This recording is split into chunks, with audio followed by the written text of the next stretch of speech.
ጉረኛ ነህ እንዴ? ሰዎች ይሉኛል። እኔ ግን አይ ይሉኛል ሳይሆን እንዴ ጉራማ ምንም እኔም እኮ እየነገርኩህ እኮ ነው። እንደው ድል ውስጥ ብዬ እኮ ነው። አይደለህም። ግን ጉራህ የሆነ ልክ እንደ አክሱም ሐውልት በቃ ተገትረህ ዘላለም የምትኖር አይነት ነው የሚመስለውና ግን ቆይ ትንሽ ቀዝቀዝ ብትል አይሻልም? አንተ ትንሽ ቀዝቀዝ እንዴ እኛ ነን እኮ የሚታየን፣ እኛ ነን እኮ የአንተ ሙቀት ወላፈንህ የሚደርሰን እኮ እኛ ነን እኮ። ለአንተ እኮ አይደል? ምንድነው መሰለህ እርግጠኛ ነኝ ያው ጥያቄዎች ብዙ ጊዜ ልታመጣ የምትችለው ከአድማጮች ሊሆን አያለሁ፣ ኮሜንቶችም እኮ ያለው እኔ እኮ የአንተን እኮ ጀርባ የእጅ አጥንቼ አሁን እነዚህ ማወራው በሙሉ እኮ አጥንቼ ነው መጣዋ። መንሱር ግን ጉረኛ አይደለም፣ ሰውንም በወላፈን እያቃጠለ አይደለም። በሀብት ወላፈን ራሳቸውን እንዲያሳድጉ እያደረገ ነው እንጂ በጉረኝነት አይደለም። ግን ደግሞ አንድ ነገር ልንገርህ፣ ጉረኛስ ብትባል ምን ችግር አለው? ጉረኛ እኮ የምትባለው የሆነች ነገር መኖር አለባት። በዜሮ ጉረኝነት የለም። ድህነት ወይ ደግሞ ምን ነገር ሳይኖርም ሰው ጉረኛ ነው ሊል አይችልም። ንግግር ሁሉ መቼ ያምርብሃል።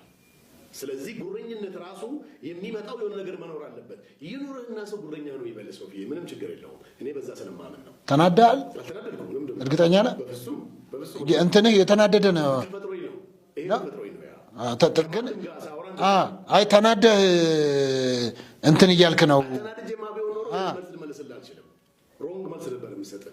ውስጥ ያለውን ትክክለኛውን ነገር የምናገረው በዚህ ስሜት። ጥሩ። ግን አንተ አሁን ብዙ ጊዜ የምትለብሳቸው ልብሶች ውድ ናቸው ትነግረናለህ፣ ዋጋውን ብራንዱን ታሳየናለህ፣ ዳይመንዶች ምናምን ከላይ ከምታረጋቸው ነገር ይልቅ አንተ ውድ ነህ ራስህ።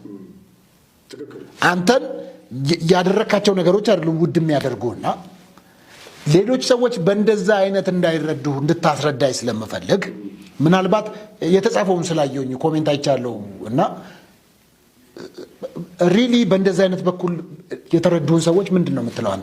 አንተን የምታረጋቸው ውድ ነገሮች አንተን ውድ እንዲያደርጉ ማንነትን እንዲጨምሩ ምንድን ነው ታዲያ? እሺ ኢንዶኔዥያ ኑር ያለው ብያለሁ። ኢንዶኔዥያ በ1977 ዓመተ ምህረት ኢትዮጵያ ውስጥ ድርቅ ነበር ያኔ።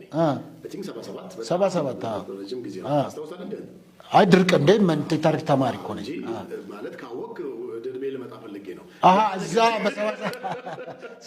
ያ ነገር ኢንዶኔዥያ አንድ በጣም ታዋቂ ዘፋኝ በዛ ድርቅ ዘመን እንትን አዘጋጅቶ ይሄ ኮንሰርት አዘጋጅቶ ለኢትዮጵያ ተዋጥቷል።